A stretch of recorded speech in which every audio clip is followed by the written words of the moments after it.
being called Dialogue Assassination, has since progressed to Dialogue Conspiracies, 79 weekly hour-long programs. And we'll move right on and see what...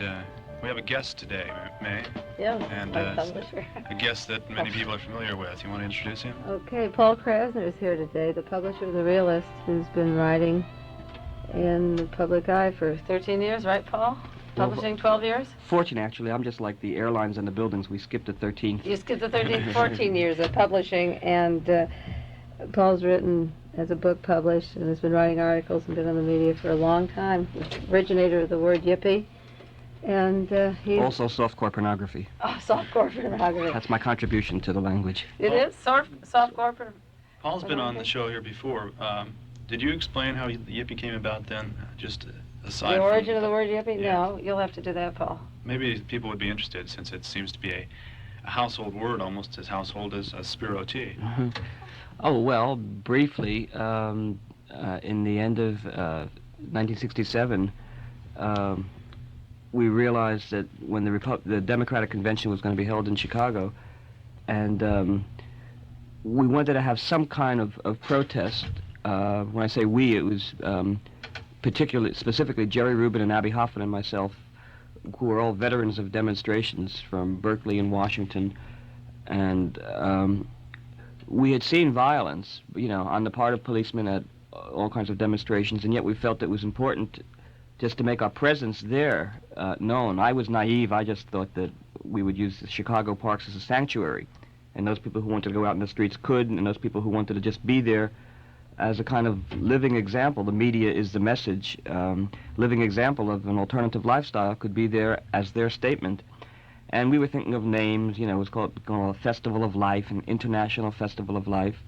And since I'm a media person, I just think of media as a kind of that could be used as a sort of psychic judo, use their competitive thing to present something that which is what happened, because the papers had headlines like, "Yipes, the yippies are coming." But what I thought was, I remembered that this was at December 1967, and in October of that year, in Haight-Ashbury, the Diggers had a funeral for the hippie, because they said it had become a media term, and they wanted to change the name to Free American, which had a nice ironic tone to it, because you could see some sweet little old lady calling after a young, long hair, "Why don't you get a haircut, you free American?" So we knew it wouldn't pick up, but I just juggled around the letters, and for one time I came up with Kids International Festival. I thought, Keef, that might be, and then just juggled around more and thought of Youth International Party, and it worked out fine, because it was essentially a youth rebellion, and it was international in scope. It was happening that was when Danny the Red was involved, and and there was things going on in Mexico and in Japan, so it really was international. And party, of course, had a double meaning, because it was party in a sense of political party, and party in a sense of festive. And the initials were YIP, and I just yippies. I just knew it was like a revelation. I just knew. They all thought I was babbling crazy. I said, "You'll see, they'll have analyses in sociological journals saying why hippie and yippies are different." And it went beyond my wildest dreams, because they even had a yippie queen in some girly magazine giving an interview. They made it up entirely. In fact, it came full cycle. I knew it had become a successful addition to the language when my mother said to me one day, "Paul, you're really a hell of a nice guy, even if you are a yippie." Do you think it'll get in the dictionary someday? Oh, perhaps, yeah. That's what, Jerry Rubin said, that everyone can make their own law. If you want, you can have a law made in your name, and he wore that Santa Claus suit, to the congressional investigation, and they made a law that you can't wear a costume or Santa Claus suit. Yeah, but Jerry Rubin was so interested in his image that he hadn't been sure whether he was going to go in a Santa Claus costume or a circus costume. Yeah. So he went in Santa Claus, but he used his circus routine, and he talked about it's a circus. He got his dialogues mixed up. Oh. Yeah. Well, you say you're a media person, and you've been publishing. Well, you have published in the last issue of The Realist a lot of material by Mae, and you've dealt with conspiracies and the assassinations and government and everything in the Realist. Now you've been attacked by another local Monterey County underground or alternative type newspaper, and just before we came in the studio, I handed you a copy of it. You want to read it and then respond to it, maybe, or I'll read it? Let me do that again, that as briefly as possible. It's so unspecific that it's hard to respond to it. This is from, it's signed Nose staff members. It says, for more extensive material on the Watergate hotel incident, with a tie into the Louis Tackwood story, which was run in the June issue of the Nose, articles by Mae Brussell are available at FM radio station KLRB in Carmel. The articles by Mae are printed in the Realist. While we recommend Mae's articles, it is truly unfortunate that the same magazine has some of the most sexist, and then they have to explain what they mean by sexist, contempt for women, which is a sexist statement because sexist can be contempt for men, too. Yeah. A material to be found on any newsstand in America, thereby contributing to the exploitation of women as surely as any other oppressive team. Well, I don't take it personally, but I resent it because, when in 1958, in the very first issue of The Realist, we had a joke which was about this man who had seen God, and he had died, and he had come back, and all the scientists gathered around, and they asked him to please explain what was God like. He said, I can't tell you. And they pleaded and pleaded in the interest of scientific research. So he finally agreed to tell them, and he said, well, first of all, she's black.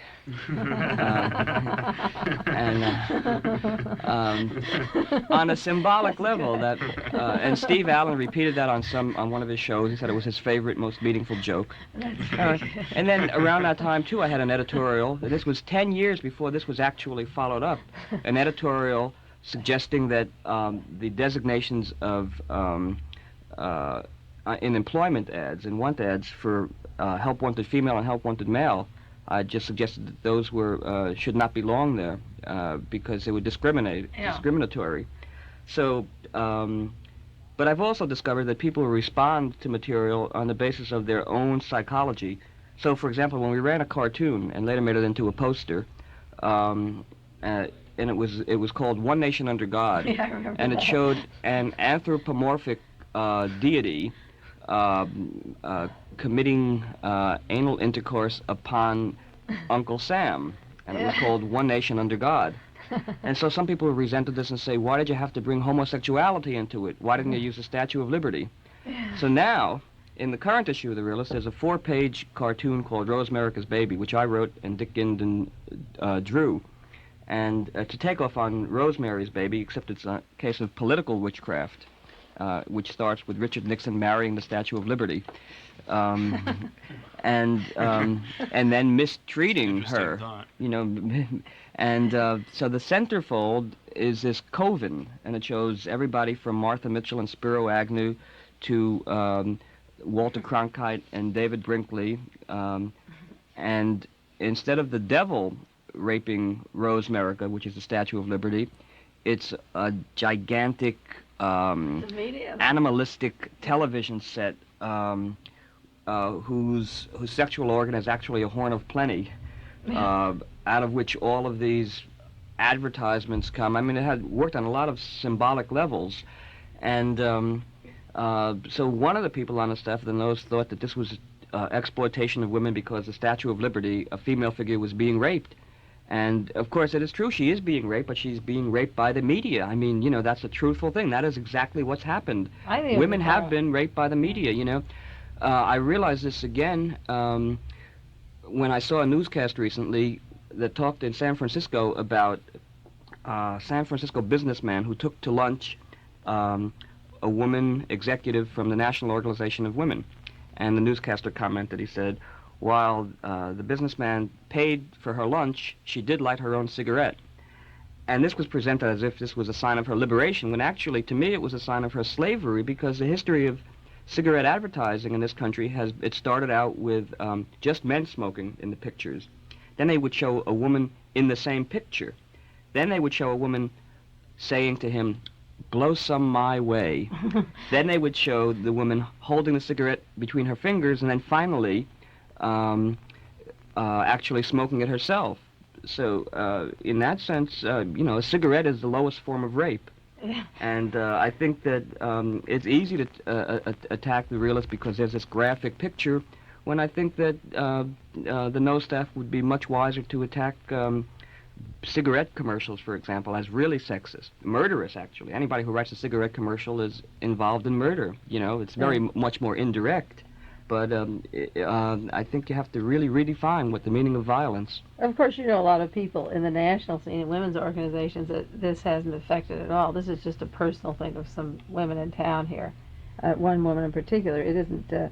I don't think anybody who really understands women would feel that you're coming down. I can't believe it. But I do think it's important to expand that consciousness to the point where people don't think of liberation as an isolated intellectual exercise. It begins with your own body. And for people, it always amuses me to see people smoking cigarettes while they're talking about ecology. Talking about liberation and ecology. Yeah. There was an article, now we'll get back into Conspiracy Newsletter, I think, or Conspiracy, Dialogue Conspiracy.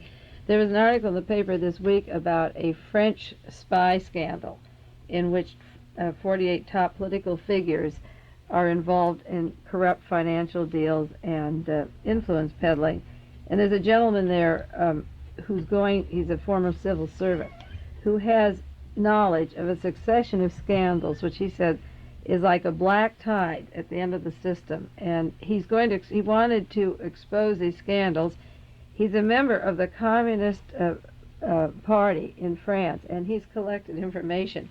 As an agent there working within the system of the civil service, he's collected information for 14 years on corruption and scandal, and he wants to break it in France now. And he said, in quote, "The scandals that I am denouncing," he said before going to the judges' chambers, "have been known for several years, and I hope the people responsible will be punished, and I'm going to tell everything in court."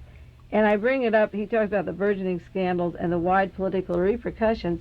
And I bring this up because, on a show maybe a year and a half, when we first started, a year ago or so, I was saying that the scandal of America, of the political assassinations, hiding the conspiracies, is going to bring America to some kind of a subservient position in the world scene in terms of bargaining or peace talks or trade or weaponry. And I'm not usually into a red scare like, you be careful, Russia will control us. I'm not afraid of that, except that I know that the truth of the conspiracies in the United States of killing John Kennedy, Robert Kennedy, Martin Luther King, the major ones, plus a lot of minor murders, a few hundred along the way, are known by the Russian intelligence and by the Chinese intelligence, and that they have a way by controlling us and catching us in our own web of information to blackmail us and bring us down to our feet. And the thing that this particular man is talking about in France, about involving 48 top political figures in all kinds of corrupt deals and being a member of the communist group, there will come in this country sometime the scandal of what happened in Washington through the 60s and 70s is going to come down on us in terms of blackmail. And when Nixon first made his trip to Peking and then to Russia, it was right after the Soviet Union published articles that Lyndon Johnson and the CIA were involved in the assassination. And Chu Enlai came out with an article in Mexico, The Truth Isn't Told on the American Assassinations. And within 2 weeks after this disclosure came out, and it was in Buckley's column in the Monterey Herald here, why Nixon was making arrangements to go to China, go to Russia. And the control of our public figures and of our weapon system of what we'll do or won't do, I think eventually will be determined by a counter-espionage that's kept track of all these murders and can blackmail all the top people in our country because they were involved. And that the truth, I think it was the very first show when the Pentagon Papers broke, and I did a show here in June 1970, and I said the truth has to be told about the political assassinations and conspiracies, otherwise this country will be so shattered as it builds up and more people hide it. And the truth has to come out. Well, do you think that with all the legal messing around, the delays and the extended hearings and everything, that and the way that the Watergate affair in particular is being covered, that the truth is ever going to get out, or it's going to have any impact on the election? Or... Well, it's hard to know. I brought in an article for people who've read The Realist or get copies and are up on that Watergate article that we had in the last issue. that came out, went to the printers in July 13th of this year, and in September, this is 3 months later, September 18th, the Newsweek this week has a 4-page article on the Watergate. Now that's unusual when an issue has happened and the men were arrested to keep that much information going. And the issue this week, for those who have followed the program so far, want to get a background on the Watergate, the Newsweek is an excellent article, and it's called "The Spies Who Came In for the Heat." And there's a few sentences here that are pertinent to the opening up of the Watergate, because I think if you even go into that, you end up back where the political assassinations were and the scandal that exists in Washington in manipulating the electoral process. The powers that be want to close the case, and it looks like, okay, 7 men are indicted, that's it. And they didn't mention John Mitchell or Maurice Stans, and they haven't called in Martha Mitchell, and they don't intend to disclose the secret $10 million that was set aside before April 7th. But the people on the radio, like the talk shows on KGO, we just happened to listen last night and the night before, people are calling in. Wherever there's talk shows, people are asking about the Watergate. They said, where's Martha Mitchell? She knows more than they're saying. And if the interest is generated about Martha Mitchell or the secret $10 million, they can't keep a lid on it forever, because it will be newsworthy. Every time something new comes out, it becomes newsworthy because it becomes more of a scandal. But I keep mentioning this statement by the chief executive that's running for re-election, when he was asked about the involvement of the White House, and the Democrats were screaming that this goes all the way to the White House, this conspiracy. And so the press asked the chief executive, was the White House involved? And he came back with a statement, nobody on my present staff was involved in that. When you say the chief executive, do you mean Herb Klein or Ziegler? or Nixon. Or was this Clark German McGregor? Haldeman. Or the German that... no, I'm speaking of... the White House. T. Nixon. Yeah.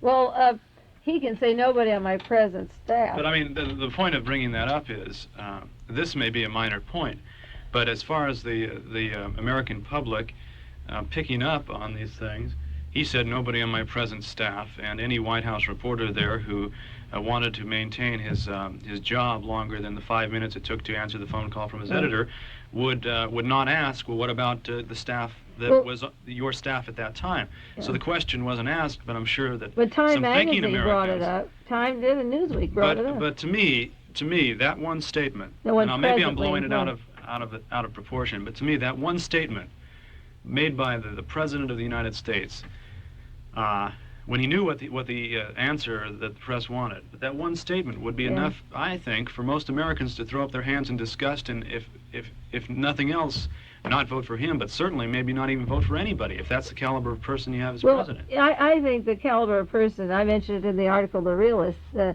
caliber of person that has people just step down instead of being investigated, like Will Wilson with the Texas stock scandal. He was, second in the Justice Department, chief of criminal division.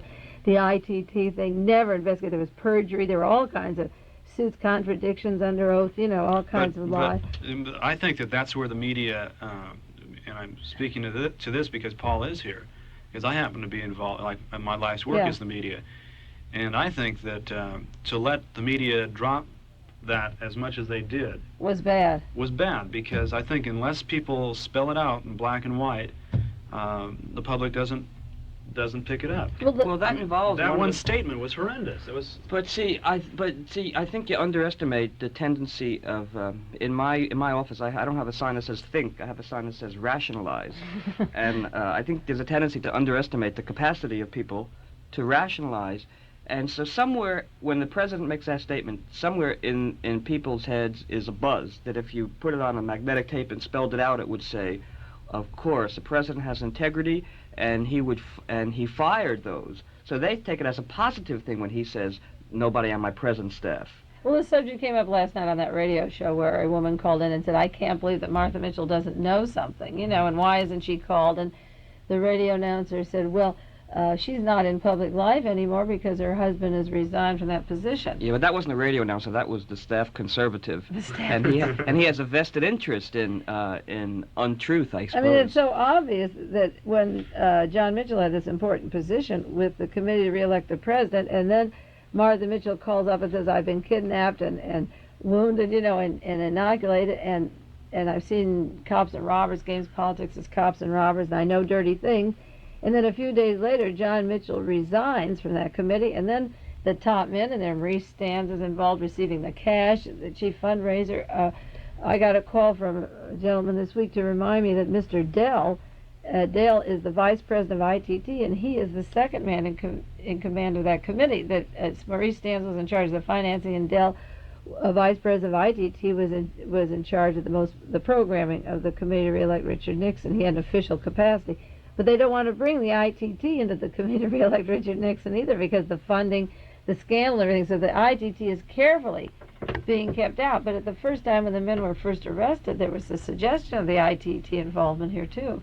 Well, let me see if I can tie up what Phil is saying with some of the material that you brought today, because see, I think of the media. I think that the media in the United States are guilty of complicity, that they've been to Presidents Eisenhower, Johnson, Kennedy, and Nixon what Goebbels was to Hitler. Yeah. And the only way that you could do what you did in Nazi Germany was with the complicity of the media. And I think the same thing is true here. And one of the most striking examples is the history of the New York Times and its reportage of political assassinations.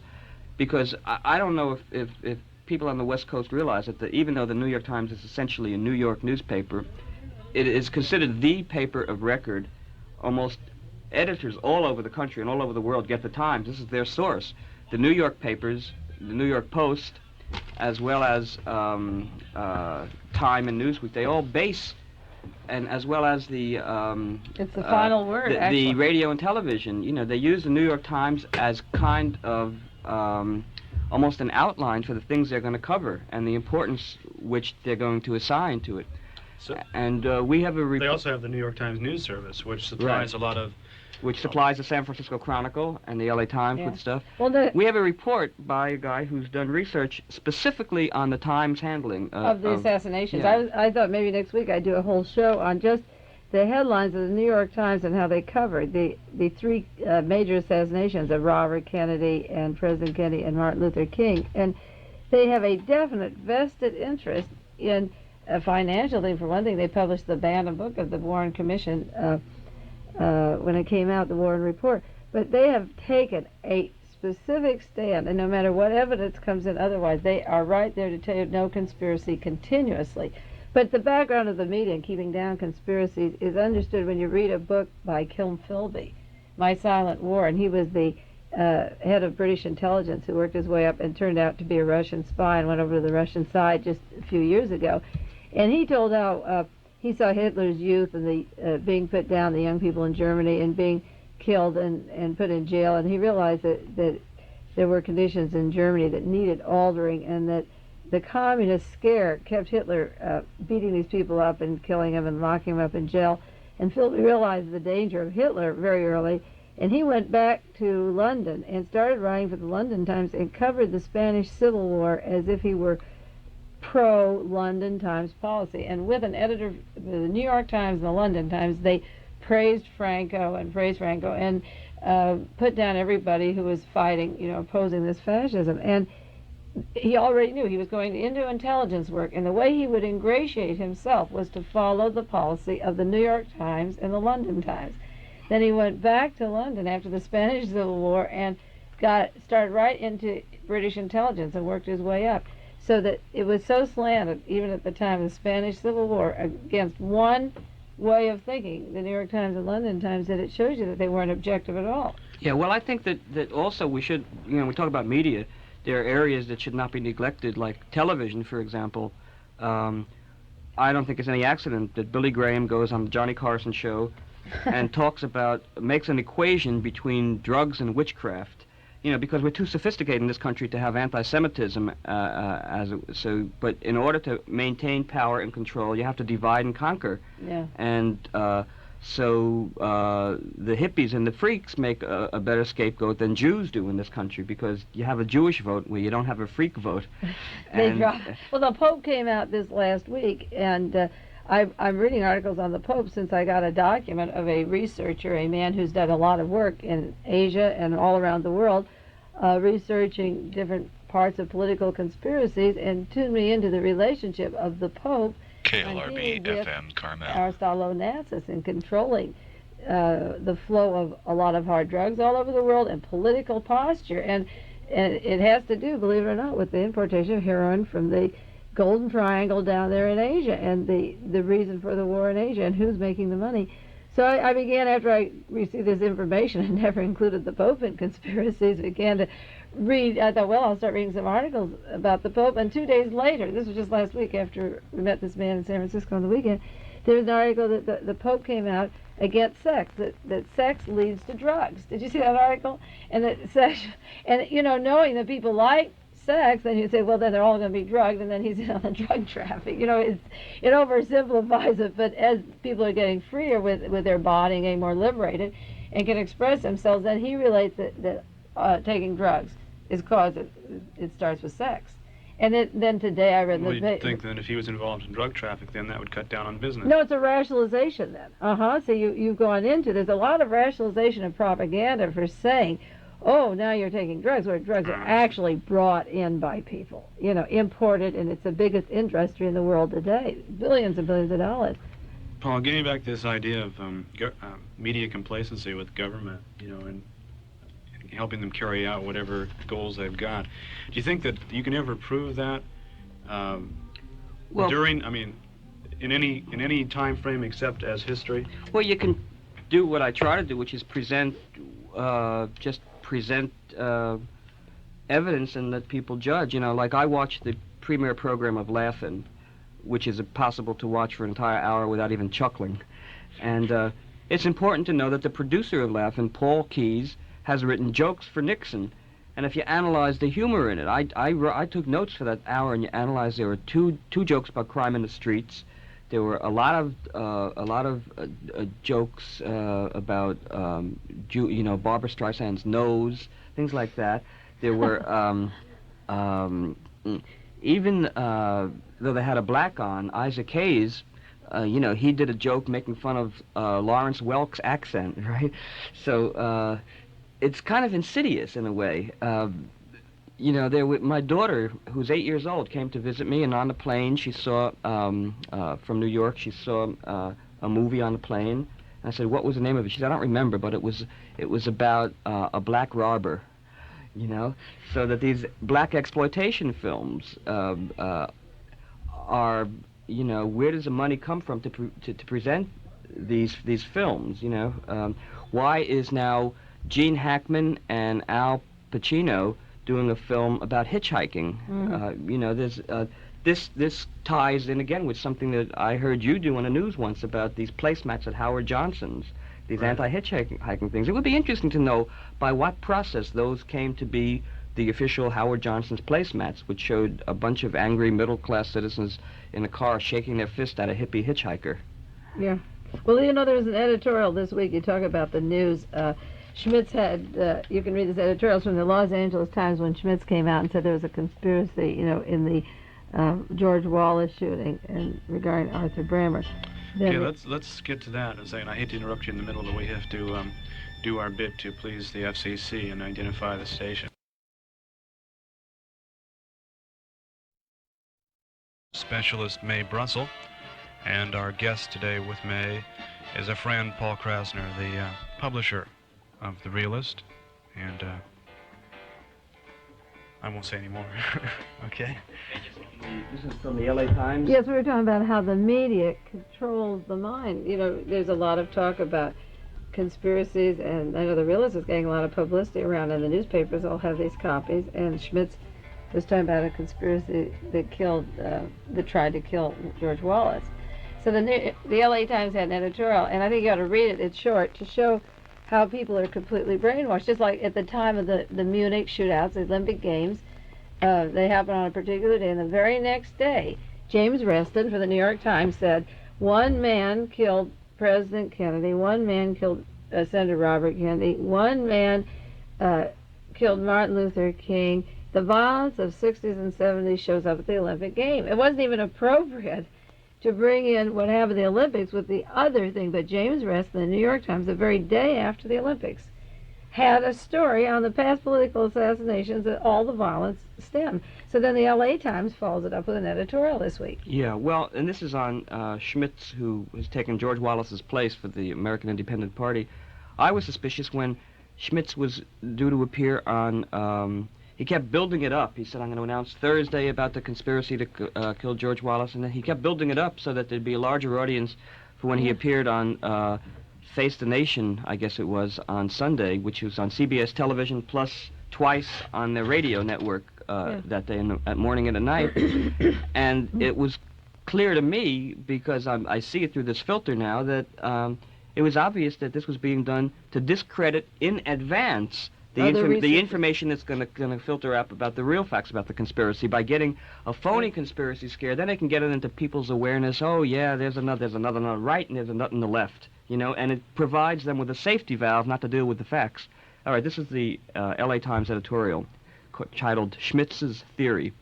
The odd ones who believe that every disaster that occurs in the world is the result of a conspiracy enjoyed a long run on a public stage after the assassination of President John F. Kennedy.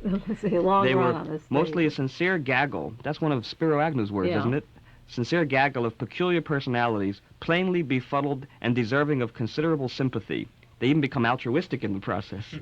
Others who pressed the conspiracy theory were in a different category. They were knowing manipulators of public fear as a means to tawdry notoriety which they relished, or to serve other motives, suspect motives.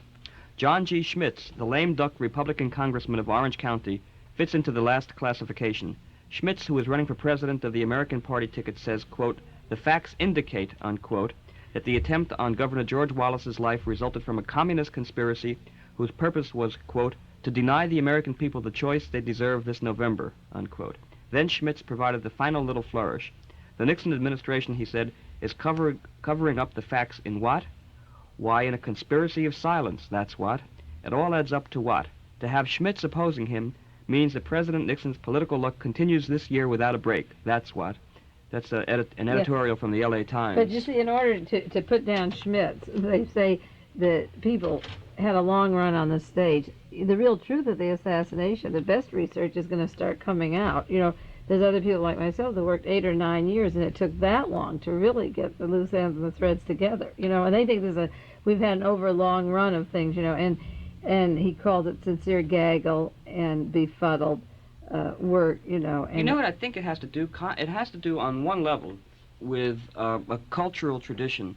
There's a book out now about how the Viet Cong, you know, have been fighting for so long. You know, what motivates them.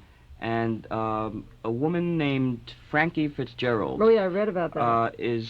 I met her in New York, and she seemed, you know, she was like a society lady, but you know, who suddenly gets a tinge of conscience, hangs around with reporters, and begins to by osmosis get away from the comfortable status. And begins to observe herself. Yeah, so she went to North Vietnam, and one of the things that she says is that the Vietnamese people had a sense not of death so much as relating to the dead, so that a grandparent would have their children, and then their grandchildren, they would have a sense of history, and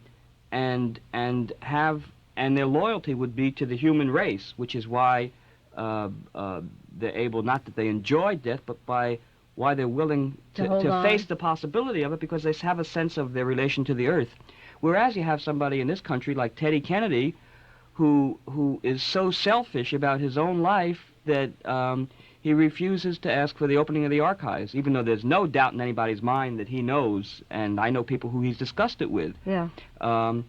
As Coretta King has discussed it. They all know, as Ethel Kennedy has discussed it in private. Or Robert Kennedy, not one of them would have the courage, you know, to go into this thing. They'd had no... Because they were more concerned about their own careers. But it happens on every level. I mean, we're all guilty of it. I know a reporter who just got a $17,000 a year job with Newsweek. And she got this on the basis of doing a story, for example, on the Whole Earth Catalog demise party in Rolling Stone. Now, Rolling Stone changed around the last 2 paragraphs of her article so much that people suggested that, and changed the meaning of it, so much that they suggested she sue. They said, you have a clear-cut case here, that they've changed your writing, they've changed the meaning of what you wrote. And she said, yeah, but it would hurt my career if I were to sue Rolling Stone. So then she gets a job with Newsweek. So she helped perpetuate this misstatement of the facts that she originally presented. So people are concerned about their own careers and their own lives, and we're conditioned to do that in this culture. Yeah, the security of the job keeps the person from really telling the truth, but it has to come out. There's so much evidence of a conspiracy that eventually it will all come out, whether it seeps or breaks fast one day like the Pentagon things. Because there's more and more of an epidemic of conscience. It's like Dick Gregory told me that he'll speak at a college and a guy will come up to him from the CIA and says, this is true, and give him information. Yeah. And it's done on what Mae has called the conspiracies based on a need to know. And so when certain individuals, even when sometimes police realize, I remember Luke McKissick in front of several witnesses to me in Los Angeles when I was talking to him about the Sirhan case and CIA. He said, "Oh, don't give me the CIA stuff. I'll admit that the Los Angeles Police Department has its own assassination squad, but don't give me the CIA stuff." And he admitted, as a matter of fact, that all the people there kind of looked in amazement. But when policemen begin to realize that their own brother policemen have been killed, not, say, by the Black Panthers, but by their own assassination squads, as they begin to realize this, then they begin to realize the part that they have inadvertently played in a conspiracy without even knowing it. Yeah, well, the truth is coming out about assassination squads in the Chicago police system. Mm-hmm. In California, just right from an investigation from top to bottom, it's worse than Illinois, if that's possible.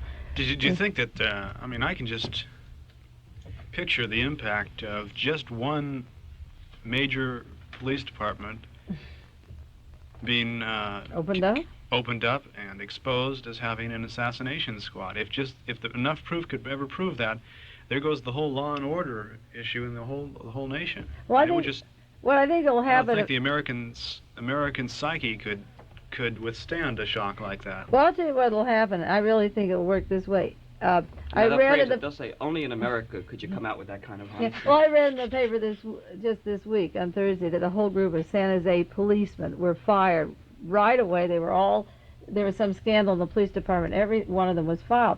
Well, San Jose police can't have any more scandals because after the shooting of John Smith, the IBM worker up there, and the Citizens Committee watching them, and the minority people watching them, the chief of police was on the defensive, and if there's any more corruption or scandal or murders, the whole thing could open up. So they have to promise, if you don't go into the past, I'll be a good boy now. So that the policemen up there this week were just fired outright instead of protecting them like they used to be. So I think, as the exposures come out about the LAPD and the assassination squads and the Glass House tapes comes out, that book about LAPD, they'll be observed by everybody, and nobody will go back into the past, but they'll certainly have to stop killing people on the streets, just like when they found out that the coroner down there, that Brian Stewart, wasn't a doctor or a lawyer, and that he was saying justifiable homicide, then everyone caught on all of a sudden to what the coroner's office was doing. So from then on, when a citizen is killed, there's a lot of suits going on right now, and heavy Citizens Committee, when minorities are killed, they'll stop killing them because they won't get away with it because everyone's catching on now. But there is a phrase that the devil never sleeps, and this graph from the Los Angeles FBI, who was first sent to Texas, sent to Minneapolis, and now has been retired totally for who knows how much under-the-counter money to keep quiet. But they do it in such a shrewd way that they make it look like a positive thing, that they did it because he wouldn't allow mustaches. So people then sympathized with Patrick Gray and said, good for him for getting rid of that anti-mustache man. They also covered up this way that Patrick Gray says that Wes Graff down there was disobeying orders because he had a tap on the telephone where he was taking conversations, and that's against the FBI policy because we don't do that. So Patrick Gray looks like we wouldn't bug anybody, and we'll fire anyone who does. The truth is that everyone who is attached to J. Edgar Hoover at a high level is being kicked out, and that Gray has taken total control of the FBI and was never in the FBI office before Hoover died, but he was the one appointed by Nixon to step right in. And what he didn't say was that the wiretapping, the phone tapping that Graff was doing had to do with hijackers and TWA airplane, and that the conversations that he was interested in was a particular captain of the airplane who was accusing the FBI of endangering the citizens' lives and the pilots' lives regarding a particular hijack case. So that Wes Graff calls the president of TWA and says, you fire the captain. Not that the FBI should make the airplane safe for people, but that guy is squealing on us. Well, it's important in my research because studying assassinations and conspiracies, I also study who gets control after they murder. And I know that the rash of hijackers that we had, and we've talked about this on the station, Phil, would slow down once the laws were made that you had control of every airport if you wanted it. And that many of these hijacking cases were Green Berets, government intelligence agencies, and some connected with the FBI. One fellow in the Southwest who was shot worked with Oswald in the FBI. So they could be hired to do a thing. Who was that? One of the hijackers that was involved in a hijacking in the Southwest was shot right after the hijacking. He never had a chance to come to trial or anything. And Penn Jones in Midlothian, Texas, ran an article. This particular agent was one of the FBI men that worked with Lee Harvey Oswald when he was in the FBI.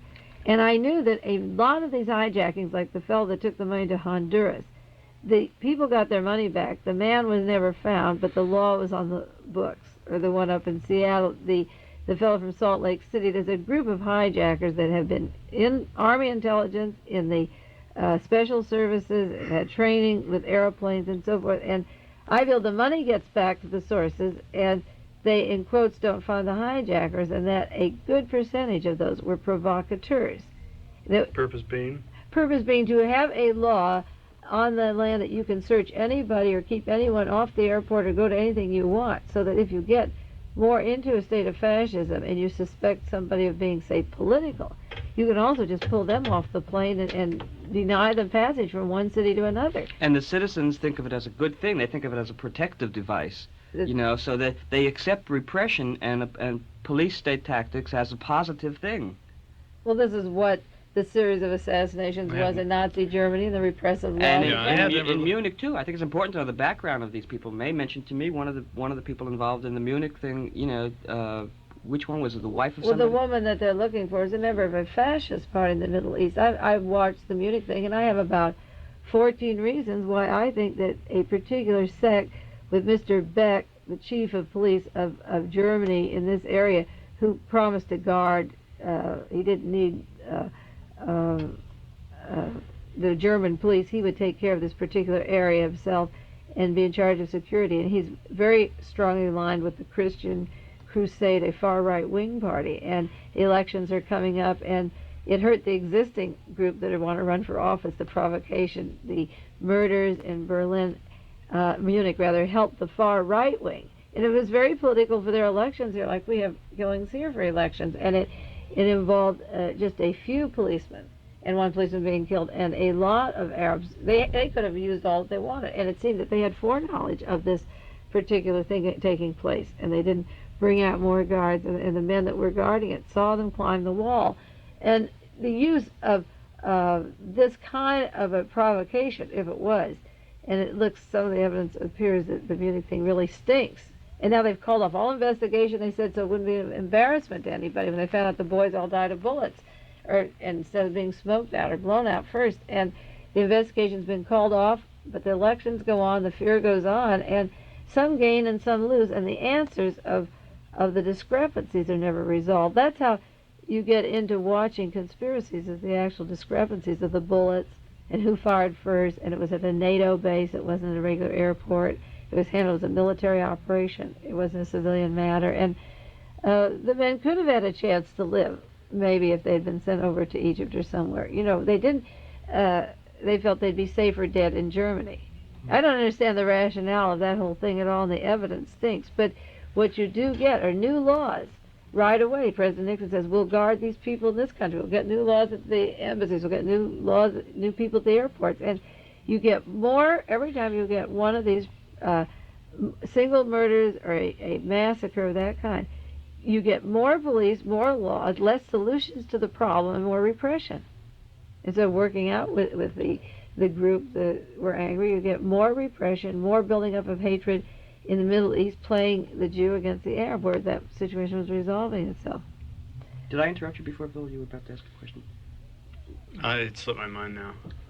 Well, we were talking about provocations on this show a lot, and one of the things... about hijackings, is it? Yeah, right. I remember what it was. Yeah. I was just going to make the statement that I had never looked at hijacking as in quite that way, that it was a means of getting the American public to accept more repression. But I guess it makes sense. It really does. I can see I can see groups of people that disagree with the government seeking to move from state to state to for speaking engagements or for whatever purpose, and being delayed, harassed in the guise of being possible hijackers or carrying a bomb or could even go to carrying contraband literature or something. Well, remember this guy? I guess it was an FBI man who shot some people on one of the planes. I think somebody from the Ponderosa, one of the character actors, was on that. And nobody could explain how, with all their electronic equipment, that guy got on with the gun. Yeah. You know? And they just let it pass. And there are so many things happening that people say, hey, what about that?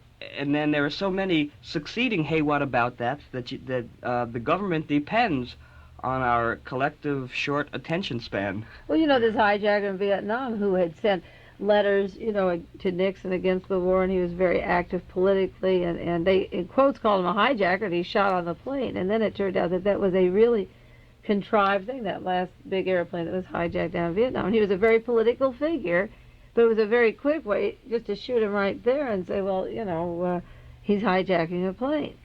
And nobody questioned. You've been holding all this material in your hands the whole hour. No, I always bring in more material than we cover. We're kind of wandering around today on different subjects. I just brought in some information because the San Francisco Chronicle this week ran another story from United Press apropos of absolutely nothing, and it reads, Oswald's letter from the USSR. New York. This is the one that somebody bought it and... Yes, again, I think it's a medical researcher. The man who's buying up all this stuff is that Dr. Latimer, the urologist. And, oh, really? He is Marguerite Oswald told me that he bought the first articles of Lee Harvey Oswald and that he had a connection with Lee and a particular reason to buy up this stuff, and that she thinks he's buying it for the Kennedy family, that he's buying these letters that are sold at the Waldorf Astoria. But the latest letter that was published in the paper said, it was written in 1959 to his brother Robert, and in quotes it said, I will never return to the United States, which is a country I hate. And the letter was sold for $750 at the Charles Hamilton Galleries, and he wrote to his brother, you don't know anything about me. It was written from the Hotel Metropole in Moscow, and he said in the letter, do you know, for instance, I've waited to do this for over a year. Do you know that I speak a fair amount of Russian? I've been studying many months. I have been told I will not have to leave the Soviet Union under any conditions. I will not have to return to the United States, which is a country I hate. And someday soon, in a few years, I will become a citizen of the Soviet Union. It's a very legal process. In any event, I don't have to leave here. I'll never leave. Well, this was over at the United Press this week, Oswald's letter. So I brought in a sample of my research, and the Carmel Pinecone this week has an article of the research I've done and the volumes of material that I've collected and cross-filed. So I reached into the research on Oswald as an agent in the Soviet Union apropos of the letter that was in the paper today to show you there's two sides to this story. That Oswald said, I hate America, because the commission hearing the government printed 26 volumes of evidence from the State Department and FBI reports and Marine records of Oswald, and the particular area that I was interested in was Oswald the person. And when I read this in the paper that I hate America, I'm going to stay in Russia, that's what he said when he arrived at the hotel in the Soviet Union. But in volume 24 from the government printing office of the 26 volumes I got, volume 24 is a letter printed. It was April the 7th, John McVicker of the State Department, a CIA agent, discussed Oswald's interview at the embassy when he arrived and how he had been prompted for what he should say, and he knew the procedures of renunciation. And this is volume 24. Oswald was very confident and competent, and he walked up to the embassy and he says, I want to give you some radar information. And he called a news conference, which is printed in volume 26, and page 26, volume 26. And he had a news conference when he arrived in the Soviet Union, and he told them that he hated America, that America was unfair to him, and that his mother couldn't get a job and it was oppressive and so forth. And he was going to offer them all of his radar information. He said, I was in the Marines and I have this valuable radar information, and I'm going to give it to you because I'm going to live over here and America's no good, and I'll tell you all that I know about the radar in the South Pacific. Well, after he has his press conference and says he hates America, he spends a year and a half there, and volume 26, also page 126, has the information about the radar information. But when he wants to come home, in volume 18 on page 185, and he decides he'll return to the United States, he writes a letter dated February the 28th, 1961. And he says, I desire to return to the United States. That is, if we could come to an agreement concerning the dropping of legal proceedings against me. If so, I will be free to ask the Russian authorities to allow me to leave, and I'll show them my American passport, and I'm of the opinion they'll give me an exit visa. Well, the reason Oswald wanted to drop any legal proceedings is that in the Warren Commission hearings, there's photographs of his top security clearance in the Marines and in the Navy, and that he was with classified material, top classified, top secret, and that his going to the Soviet Union, he made these public announcements that he would give them all of his radar information, and he became ingratiated to the Soviet Union because he was going to give them this information.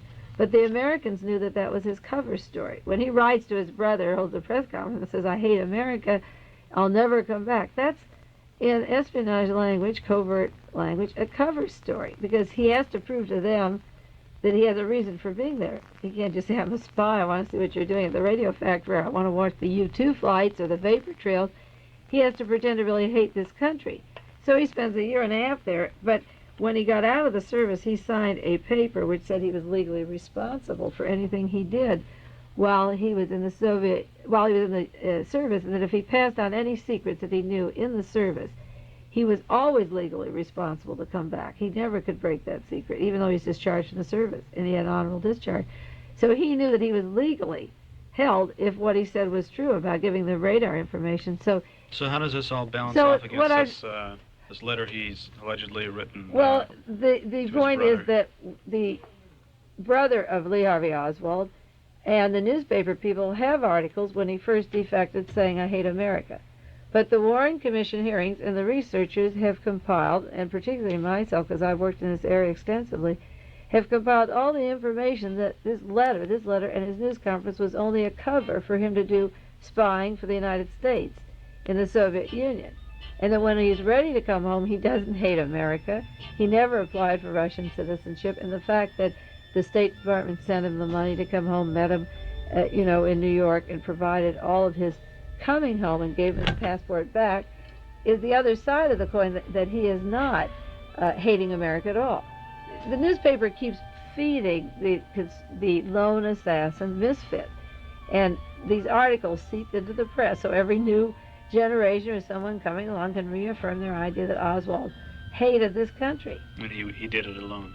And he did it alone. And so just this week, again, they have the need to publish this letter. But if you point out to the United Press the correspondence of Oswald with the State Department and his relationship to them, they don't print that. The press won't relate that. Well, I guess we didn't get to about 90% of what you had with you today. That's nothing unusual. That's the way it happens. How about the response to the Realist, Paul? How do you think it's going, the article? Well, See, the media all know about it, and the Ralph Nader people know about it, and the McGovern top people know about it. So you just get the feeling that what it is essentially is what May has done is opened up a Pandora's box by establishing linear connections between the Watergate and the Tackwood allegations and the assassinations, and the McGovern people, excuse me, only want to go so far, and apparently the Ralph Nader people only want to go so far. They might deal with the funding aspect of it, but people know, and it kind of is filtering up. It's like I know that in the Realist I ran an article on the concentration camps in America that Look magazine published 2.5 years after that. And it takes a while to catch on. Yeah, but I think things are getting speeded up faster and faster, and with the talk shows that are on the air and people calling in and people knowing, I'm feeling a little bit optimistic, at least that when Phil started off by saying, will the truth get out? The truth is out. It's just, will the truth be published? It was published in the Realist. Well, this lawyer in Washington, D.C., his name is John Bansoff III, and he has filed a 28-page application KLRB, in the United States Carmel. District Court for an impartial, unbiased prosecutor in the Watergate case. And I sent him a lot of information this week. He is saying he's the first lawyer, private citizen, to say that Democrats as well as the Republicans can't get to the real motives or the information. They're both going to make deals implied, like with each other. They won't do it. And here's a member of the bar filing an appeal for something to open up. So maybe we'll see some more information coming out. Okay, we're just about out of time. I want to cover a couple points. For people in the Monterey Bay area, at least on the Monterey Peninsula side of the bay, you can get copies of The Realist. Got some more copies brought in at Thunderbird Bookstore out in the valley, Carmel Valley. And here at KLRB we have more copies, so if you want to drop by. A lot of people have, and we haven't had copies because we just ran out. The demand exceeded the supply in the good capitalistic sense. Or they can get a subscription because Mae's already working on Watergate 2 for the next issue. And it's only, what, $3 a year? Yeah. Santa Cruz Bookshop has. Barely covers the mailing costs, probably. $3 a year. Doesn't sound like much. What about the newsletter? Is that going to come out? Should we give the address? Is it okay to give the address for the subscription? It's $3 a year, and just say start with issue number 93, which is the current issue with Mae's article, and or $5 for 2 years. And the New York circulation office of the Realist is 595 Broadway, New York 10012. Let's just give it again. Yeah, it's the Realist, 595 Broadway, New York 10012. And of course, while material on assassinations and Martha Mitchell and the Watergate might be offensive to some people, other material in the Realist is offensive to other people. So if you subscribe and then you decide to cancel, please be sure to include your zip code. Okay. The guest and last speaker, Paul Krasner, the publisher of The Realist and a friend, I think, of everybody at KLRB and Mae's, and Mae Brussell, political research specialist. We'll be back with edition number 80 of Dialogue Conspiracy next week. It's the same time. I want you to know I listen to the music on KLRB when I'm editing The Realist. Okay. Thank you, Paul.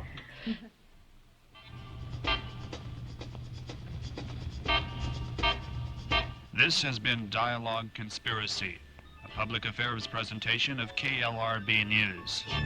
If you have questions that you want answered on future programs, or any comments, write Dialogue Conspiracy, KLRB, Box 3904, Carmel, California, 93921. I'm Phil Kogan. Or, excuse me, Dialogue Conspiracy will be on again next Saturday afternoon at 4 p.m., so do come back. Right now, on the California scene, a woman minister in Santa Monica has started a drive to replace the Star-Spangled Banner with a less violent national anthem. The Reverend Sue Sinkings said she will start circulating petitions in connection with the 28th anniversary of her church, Unity by the Sea. Reverend Sinking explained in these words, "The national anthem of the United States should remind us not of rockets and bursting bombs, but rather of freedom, justice, and brotherhood." She said, "My country 'tis of thee, America the beautiful, and God bless America would be acceptable alternatives." Let's see, and Governor Reagan came out today in support of Proposition 2, a measure on the November ballot to allow expansion of health science facilities at the University of California. Reagan said the bond issue would provide for the training of doctors, dentists, and nurses, and other health care improvements as well. The act would provide $156 million to build new medical schools on such campuses as University of California at Irving and University of California at Davis. Let's see. State Controller Houston Flournoy charged today that the Watson tax initiative would cause either a 15%